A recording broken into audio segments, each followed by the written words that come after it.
When people think of Los Angeles, they most likely think of things like Hollywood, Beverly Hills, and beautiful beaches. The one thing that probably doesn't come to mind is oil.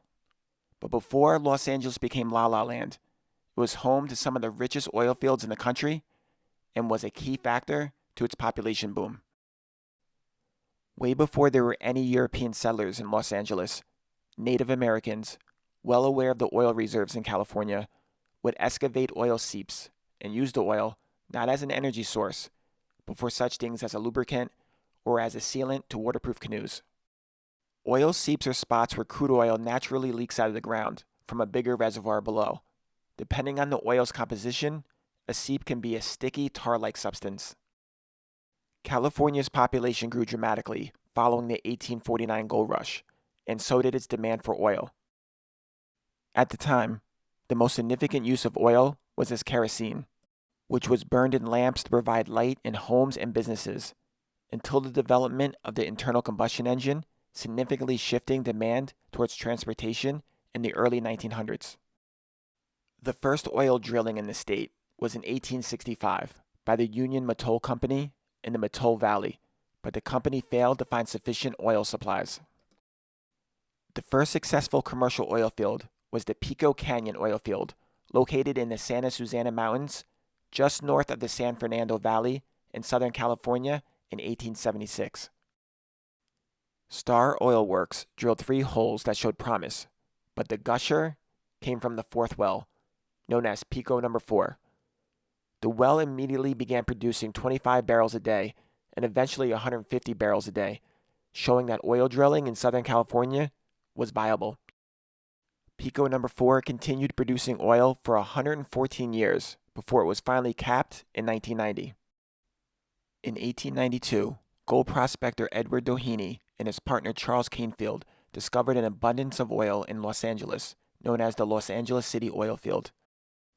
The Los Angeles City Oil Field is located just north of downtown LA.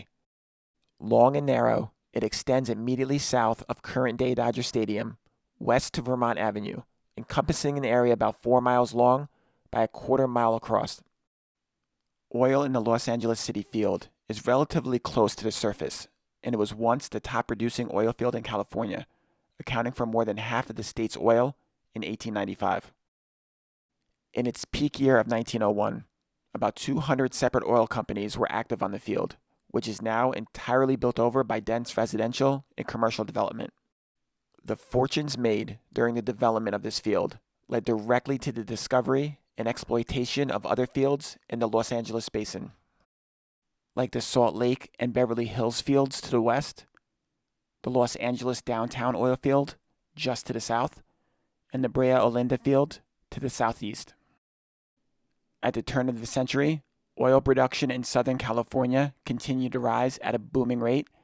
In the 1920s and 30s, new oil fields across Southern California were being discovered with regularity, including Huntington Beach in 1920, Long Beach and Santa Fe Springs in 1921, Dominguez in 1923, and Inglewood in 1924.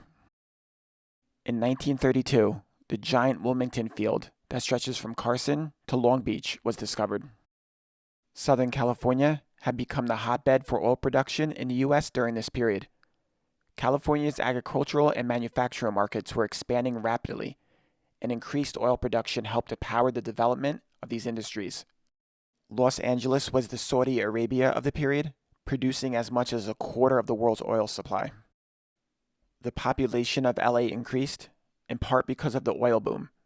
Urban housing filled the spaces in between the drilling. Attempts to zone the oil industry in the 30s to protect real estate values were largely suspended during World War II. Development of oil fields was haphazard and often makeshift, which would lead to spills, blowouts, and explosions. Drilling continued along in the 50s and 60s, along with continued residential and commercial development around the drill sites. A process known as aesthetic mitigation was undertaken by several oil companies in the 1960s. The Cardiff Tower, an oil well opened in 1966 in the historically Jewish neighborhood of Pico Robinson, mimics the architecture of a synagogue.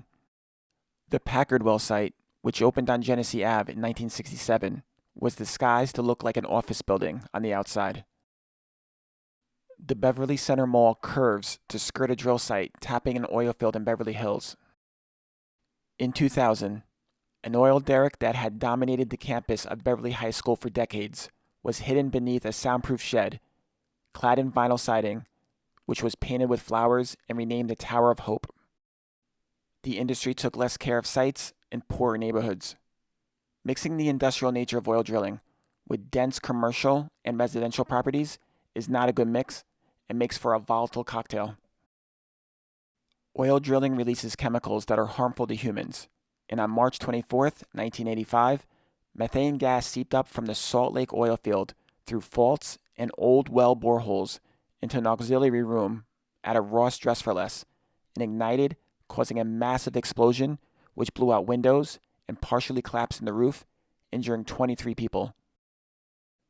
At the time, Los Angeles was in the middle of planning and constructing the Metro Red Line, a subway system that promised to link various parts of the sprawling city.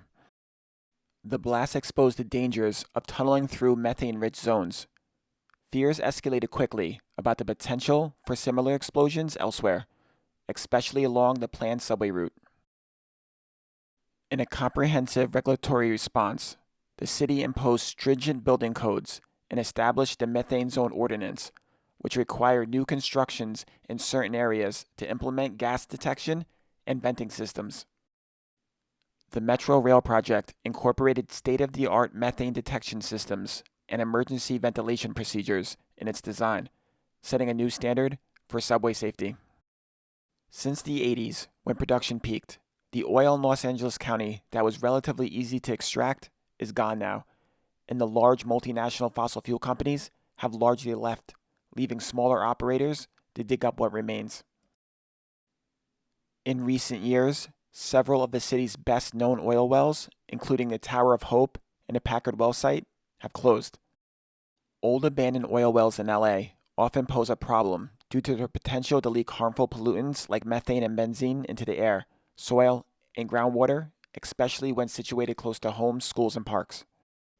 In December of 2022, the Los Angeles City Council unanimously voted to ban new oil and gas drilling within the city limits.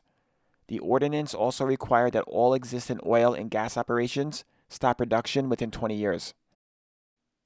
The ban was challenged in court by oil companies, and in September of 2024, a LA County Superior Court judge overturned the ban, leaving the future of oil drilling in LA in limbo. Thanks for watching. As always, I appreciate it. Please subscribe for more historical videos. Take care.